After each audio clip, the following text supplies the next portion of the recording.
नमस्कार मंडळी. काय मग पुस्तकं वाचताना वाचायलाच पाहिजेत. बरं, आज हा व्हिडिओ सुरू करण्या अगोदर मला हे सांगावं असं वाटतंय की आजचा आपला जो व्हिडिओ म्हणजे हे जे पुस्तक आहे, व्हिडिओ जो आहे, त्या पुस्तकात ला जो महानायक आहे त्यांचा मला अजिबातच सामाजिक किंवा कुठच्याही सध्या चालू असलेल्या राजकीय परिस्थितीविषयी वगैरे मला अजिबातच टीका टिप्पणी करायची नाही या व्हिडिओच्या आधाराने. कारण मला नेहमी असं वाटतं की आज आपण ज्या महानायकाबद्दल गप्पा मारणार आहोत किंवा ज्या पुस्तकाविषयी गप्पा मारणार आहोत त्यांनी कधीच या अशा पद्धतीने राजकारण केलं नव्हतं किंवा समाजकारण केलं नव्हतं. त्यांनी नेहमी ही प्रजा माझी लेकरं बाळं आहेत, मी त्यांचा पिता आहे आणि मला ते कुठच्याही जाती धर्माचे असले तरी ती माझी आहेत.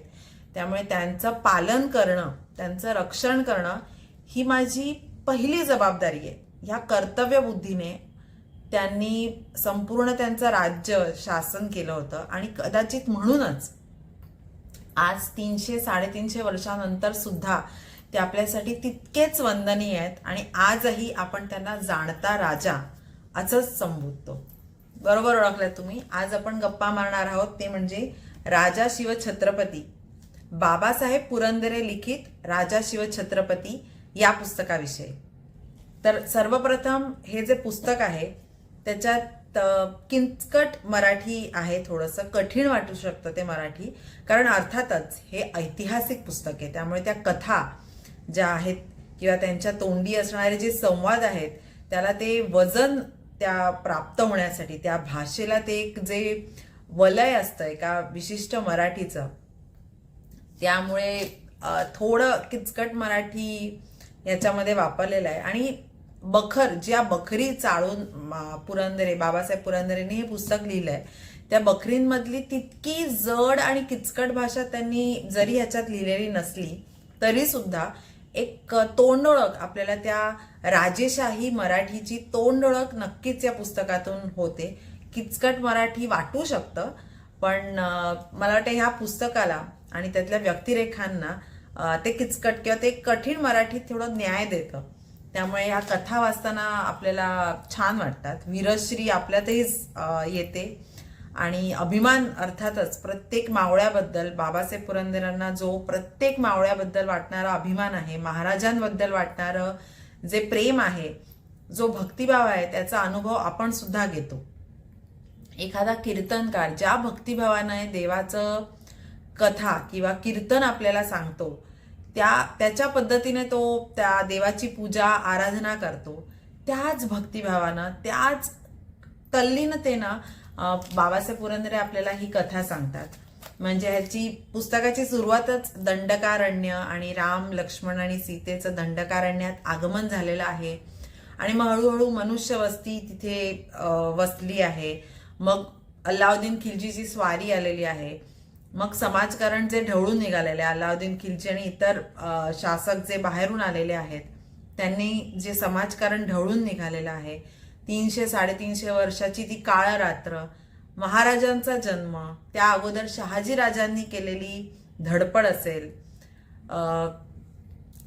मला जिजाऊंचं व्यक्तिचित्रण या पुस्तकातलं वाचताना दरवेळेला कुठच्या तरी देवी संदर्भात आपण वाचतोय. म्हणजे ज्या देवीच्या कथा, महिषासूर मर्दिनीच्या कथा आपण वाचतो ना, तोच भास नेहमी या पुस्तकात जिजाऊंचं वर्णन वाचताना होतो. त्यांचा तो करारीपणा, म्हणजे त्यांनी महाराजांना घडवलं तर ज्या पद्धतीने त्यांनी स्वतः ते प्लॅनिंग केलं असेल, त्यांचा तो संताप, त्यांना सतत वाटणारं की हे लोक आपली आहेत, त्या लोकांचं रक्षण करणं आपली जबाबदारी आहे, मी कशी स्वतःला राणी म्हणून घेऊ, आणि तो अप्रतिम त्यांचं जे व्यक्तिचित्रण आहे त्यामुळे आपल्याला एक छान देवी आपल्या डोळ्यांसमोर येते जेव्हा आपण जिजाऊंबद्दल या पुस्तकात वाचतो. महाराजांबद्दल तर म्हणजे मी म्हटलं तसं की त्यांचा जो भक्तिभाव आहे महाराजांच्या प्रती तो तर या पानापानात शब्दात तुम्हाला जाणवतो.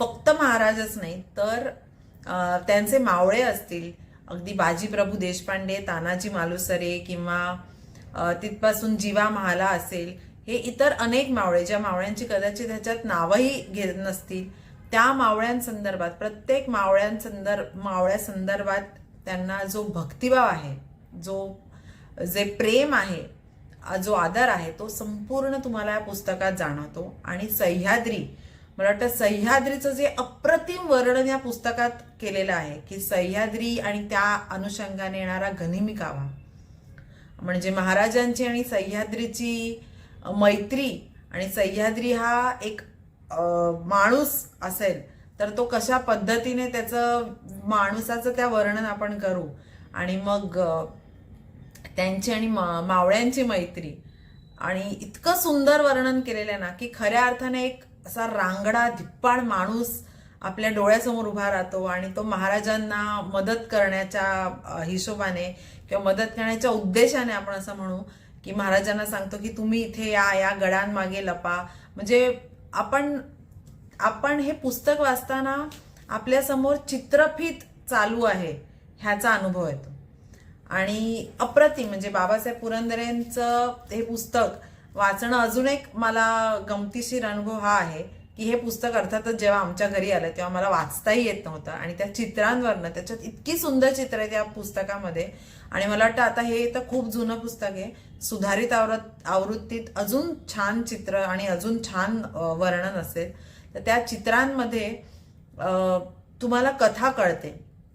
माझ्या वडिलांनी त्या चित्रांच्या मदतीनेच मला सुरुवातीला महाराजांची ओळख करून दिलेली की अफजल खानाचा वध झालेला आहे, मग ते निबिड अरण्य कसं होतं, जावळीचं खोरं, आणि मग त्यांनी किती प्लॅनिंग केली असेल, मग पन्हाळावरनं सुटका कशी झाली, आग्र्यावरनं सुटका कशी झाली, किंवा लाल किल्ला, शाहिस्ते खान, ह्या सगळ्या छोट्या गोष्टींची ओळख मला या चित्रांच्या मदतीने बाबांनी माझ्या करून दिलेली. आणि अर्थातच जेव्हा वाचता आलं तेव्हा तर मग मला वेळच लागलेलं ह्या पुस्तकाचं, हे पुस्तक वाचण्याचं, त्यातल्या कथा समजून घेण्याचं. आणि दुसरं महत्वाचं म्हणजे जर पुलंचं व्यक्ती आणि वल्ली तुम्ही वाचलं असेल तर त्यातल्या हरितात्यांमध्ये आणि बाबासाहेब पुरंदरेंमध्ये मला नेहमी साम्य जाणवतं. तुम्हालाही ते जाणवतं का मला कमेंटमध्ये नक्की सांगा. इतिहासात असणारा मी ज्या पद्धतीने हरितात्या रंगवतात, पुलंच्या लहानपणी त्यांना गोष्टी सांगताना असे प्रसंग त्या व्यक्तिचित्रणात आहेत.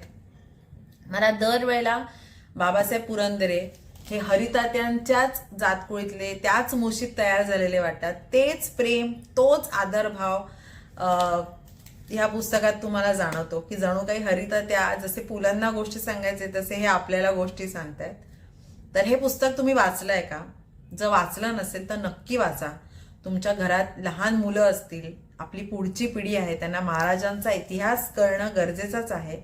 आणि मला सतत असं वाटतं, म्हणजे मला अजिबातच परत एकदा कोणावरही टीका करायची नाही, पण आजकालचे जे चित्रपट आलेले आणि महाराजांच्या आणि त्यांच्या मावळ्यांच्या तोंडी जे संवाद होते, जे थोडेफार आत्ताच्या बोलीभाषेतले किंवा हिट ब्लॉकबस्टर डायलॉग्सच्या पठडीतले असतील, पण ते मला कधीच असं वाटलं नाही की महाराज किंवा बाजीप्रभू देशपांडे हट वगैरे असं म्हणतील. पण अर्थातच परत एकदा मला अजिबातच टीका करायची नाही त्याच्यावरती. पण हे जर संवाद जर तुम्ही वाचले तर तुम्ही खरंच त्या काळाला कनेक्ट होऊ शकाल, आणि तो काळ, त्या काळाची जी श्रीमंती होती ती अनुभवू शकाल. स्वामीनिष्ठ, लॉयल्टी, हे जे सगळे शब्द आहेत जे आता फक्त छान शब्द म्हणून आपण न ऐकता ती माणसं ह्या भावना जगत होते, खऱ्या अर्थाने जगत होते. माझं राज्य हे, ही माणसं माझी आहेत, त्यांना कोणीही त्रास देऊ शकत नाही, मी यांचा पालन पोषण करता आहे, ही माझी जबाबदारी आहे. या भावनांसकट महाराज आणि त्यांचे मावळे जे जगत होते ते जगणं आपण अनुभवू शकतो. आणि आजही 300-400 वर्षानंतर सुद्धा महाराज आणि त्यांचे मावळे संपूर्ण भारताला का वंदनीय आहेत आणि का पूजनीय आहेत, आणि संपूर्ण जगाला हेवा का वाटायला हवा की असा राजा आमच्याकडे होता, हा आमचा इतका सोनेरी इतिहास आमच्याकडे होता, आमच्या भारतात होता असा राजा, ज्याने कधीही म्हणजे आपल्याला एक वेगळं बळ दिलं की संकटाला कसं झुंजायचं ह्याचं एक बळ आपल्याला त्यांनी दिलं. तर राजा शिवछत्रपती हे पुस्तक तुम्ही नक्की वाचा. जर तुम्ही आधी कधी वाचलं असेल तर परत वाचा. जाणता राजाचा कार्यक्रम पाहता आला तर तोही पहा. आणि त्यामुळे ह्या पुस्तकावरतीच आधारित जाणता राजाचा कार्यक्रम जर तुम्हाला पाहता आला, तुमच्या लहान मुलांना दाखवता आला तर तो नक्की दाखवा. ह्याचं जर इंग्रजी भाषांतर मला मिळालं किंवा दुसऱ्या कुठच्या भाषेतलं भाषांतराची कॉपी जर मला मिळाली तर मी नक्की रेफरन्स व्हिडिओमध्ये देईन. पण हे पुस्तक वाचणं मस्ट आहे. आणि हा असा कंटेंट जर तुम्हाला आवडत असेल तर पुस्तक कट्ट्याला सबस्क्राईब करायला अजिबात विसरू नका.